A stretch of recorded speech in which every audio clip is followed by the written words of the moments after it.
So we come here to the setup page, we can click on camera.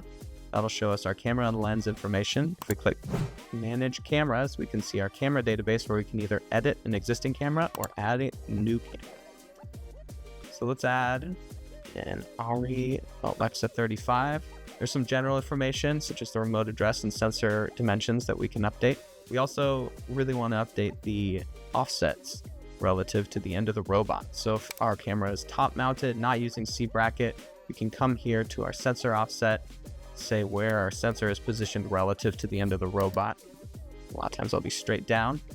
We also want to adjust our tool position offset. This is going to be where your keyframe is positioned relative to your sensor. So a lot of times you want to use the nodal point of your lens. But if for some reason you wanted it somewhere else, you can adjust these dimensions to position it where you want. We also can adjust the tool rotation. So if for some reason your camera is not mounted perfectly level relative to the end of the robot, we can tweak the values here to compensate for that.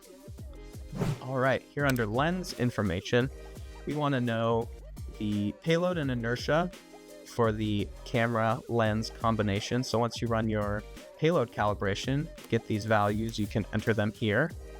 We also want to know the nodal offset for this lens. So where the nodal point of the lens is relative to the sensor. A lot of times this will be just straight down the barrel. And this might be where you want to put your base tool. All right, once we've got all that information, we can come back to the setup page here.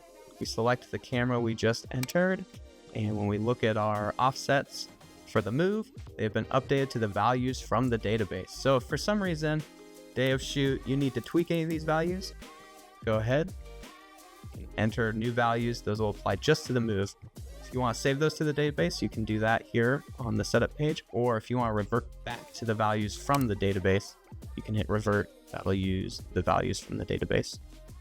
All right, great. Well, if you have any questions, feel free to reach out to us at Motorized Precision. Otherwise, hope you guys enjoy the new feature.